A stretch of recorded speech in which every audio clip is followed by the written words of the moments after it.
What's happening, Roland? Hey, well, this is the last week of August. I've had some medical issues. I had my hernia operated this week, so I haven't been able to fish.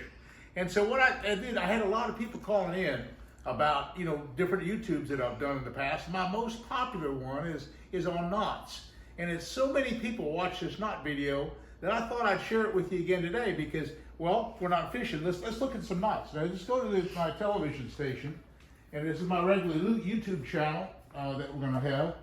And let's get in front of the TV for a second, and I'm going to hit start. Hey, fellow YouTubers, Roland here with another exciting YouTube adventure. Hey, I read your comments. A lot of people comment, and one of the real prevalent comments right now is, what knots do I tie for braid? We're talking about braided line. So, what I'm going to do, I'm going to show you 3 really great knots. Now, here's some regular 50-pound test braid that I'd use, say, for, worm fishing. But I'm not going to use that for the demonstration. For the demonstration, I have some really big, thick line. It's big, 130-pound test saltwater braid. It's for like marlin or something. But at least you can see it. It's all really big time, see. And instead of just a little bitty hook, I'm going to use a great big saltwater hook just to tie the knot. Well, okay, the first knot I want to talk about is the knot not to tie. In other words, everybody, when they first start fishing, everybody kind of grows up with the regular clinch knot. A regular clinch knot is just the number 1 knot that everybody first learns to tie. But I'm going to show you something. With braid, the clinch knot does not work. I'm just going to tie this. Watch this. I'm just going to come through the eye. I'm going to turn around. I'm going to go 1, 2, 3, 4, 5, and I'll go back through that loop again, pull it up tight. Now, just want to show you something. I'm going to go over to this vise right here. I'm going to put it in this vise, and I'm tightening the vise down. Now watch this. I'm going to take this screwdriver, and I'm going to pull on it, and watch this knot now. Remember, I said, do not tie this knot. This is not a knot I recommend. I'm pulling it hard, it pulled right out. Clinch knots pull out of braid. Braid is not the knot. Clinch knot's not the knot for braid. Okay. So what is the best knot? What's the absolute best knot to tie a lure with? Without any question, it's the Palomar knot. The Palomar knot is so easy to tie. That's what I'm going to show you now. This is the number 1 knot for braid, period. Okay, to tie that Palomar, what I do is I put about a foot of line doubled over. And I go through the eye of the lure, the hook or whatever, and I tie a great big giant overhand knot in that line right there. I come out of that knot with a big loop here. Okay, I take the lure of the hook and go right through that loop. Okay, and I pull it all tight. I start with the main line first. Pull it down tight, the main line first. When that's tight, then I just pull with the tag end. That is a fully tied, fully executed Palomar knot. Now, of course, I trim it off. I can trim it off with a knife. You can do that pretty easy. It won't slip.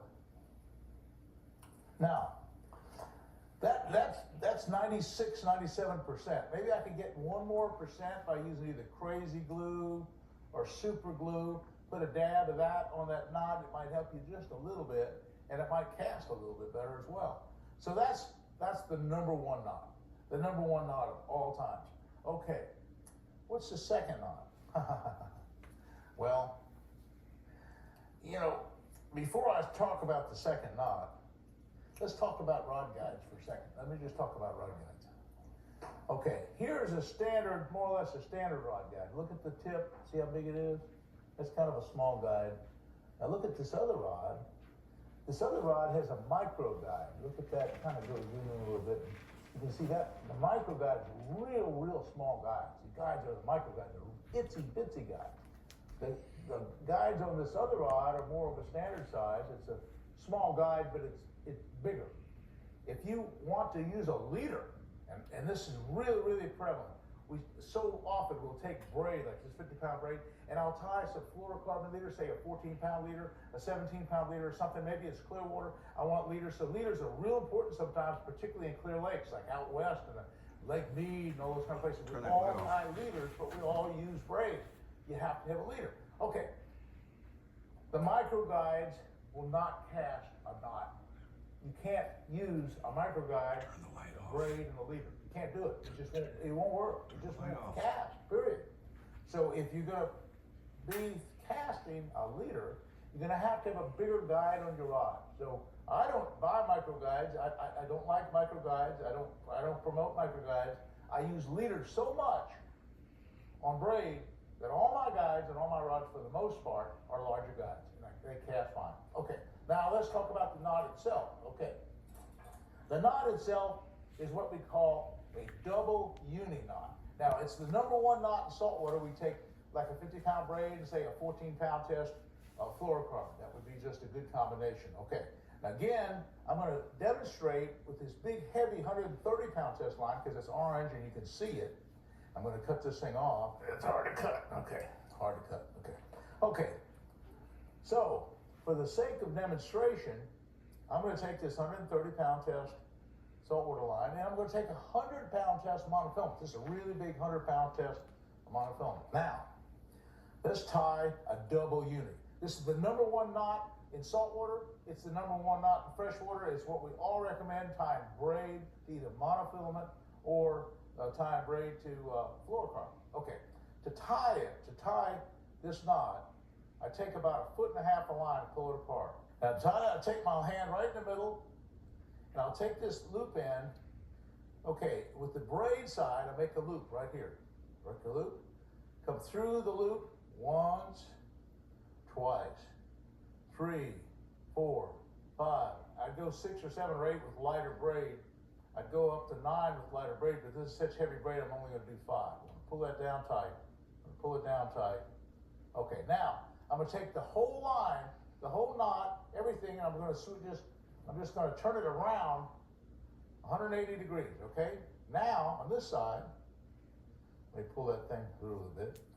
I have another line. This time I'm going to take the monofilament or fluorocarbon side and make a loop as well. Make a loop. Make a loop right here. Make a loop. Now go through that. 1, 2, 3, 3, 4. Now, with this big, heavy saltwater line, I'm only going to go 4. If this were like 14-pound test line, I'd go 5 or 6. I'd be the lighter line at the more turns. So let's pull it down tight. Now you'll wet it a little bit. Okay. Now just pull the whole thing up tight. Pull the whole thing up tight. And again, pull this tight. Pull everything tight, as tight as you can. I'm going to trim the edges and trim the that off. If I had some clippers, I can clip it with this. This is one way to do it. I clip it with those, or I can clip it with. In the case of the braid, a good sharp knife will cut braid pretty good. So I can do that. Okay, now I have a properly tied double uni knot in that braid. Now for casting a little bit better cast, this super glue or crazy glue will help it go through the guides better, #1, and give you another % or 2 of strength. So anyway, any of these super glues are really good. They really will do the job. So that's really, really a good knot. I fish braid almost every reel. Sometimes it's straight braid to my flipping stick. It's straight braid to say spinner bait. It could be straight blade to a top water plug. But when I'm in clear water, say I'm fishing a jig or a worm, I'm going to use a leader.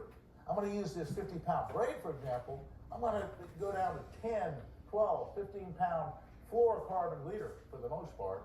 And I like fluorocarbon. I use my super glue. Hey, great for clear water applications. But the thing about braid is so sensitive. I can feel that strike on that worm or that jig so much better. It's such an advantage having a leader and braid. It's way better for your worm fishing, way better for your jig fishing, any kind of deep water cranking as well. Those kind of things are really something that I really, really believe in. Okay, What are we talking about? Another third knot. Well, I got a third knot for you. Let me just cut this off real quick. And I'm going to talk about a knot that's really an important knot for me. And that is, you know, I do a lot of crankbaiting, for example, and a lot of topwater fishing. And a lot of times on an average crankbait, there's an O-ring or there's a snap. Now, I don't like snaps. I don't like O-rings. I think that it's a weak link. I like a really good, strong loop knot. And I tie this loop knot, and I call it the double uni loop knot. Well, it's not the double uni, it's actually just a single uni loop knot. Let's just take a hook, for example. Let's pretend this is just some kind of lure, like a crankbait or a spinnerbait or any kind of thing, that, particularly a jig. Oh, I tell you, the best thing is right here, this jig. That is in saltwater, we always use loop knots on these jigs because it allows the action of the jig so much better than anything else. Let me just show you how I tie a loop with the uni. Well, now the first step is I'll come through and I'll give me some slack here. I'll tie an overhand knot in my line, just a big loop. Second step, take the tag in and go right through the lure itself. Right into the lure, right through the lure. It could be a jig, it could be a crankbait, it could be another thing. And then the third step is go through that loop that you just made. Pull it all down tight, pull it down tight, pull it down to the hook, pull it down to the hook. Now, when you come to that point, you go to the uni deal. You make the loop like I showed you in the double uni. I make that loop like that. I go through the loop once, okay, twice, 3 times, 4 times, 5 times. This is again really heavy line, so I wouldn't go too many times. But now I'll pull it down tight. Now watch when I pull it loose, it all comes forward, it all comes forward, it all comes forward, it all comes forward, and it's tied. Now that's a properly tied loop knot. I can trim it off. Okay?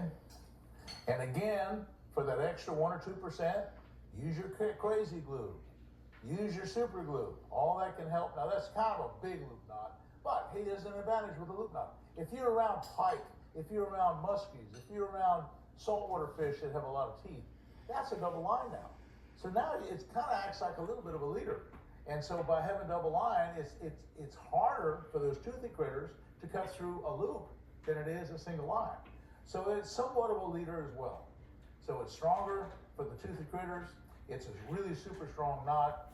And it's a knot that's going to give you more action for jigs and many of the crankbaits that you use. It's just the third of the really great braided line knots.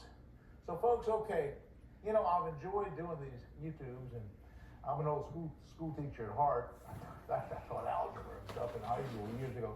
And I was in the Army, and I taught rifle marksmanship, and I like to reload, and I like to shoot and everything like that as well. It's just a sideline, but anyway, I enjoy teaching you guys a thing or two if you want to listen. You know, I'm an old guy.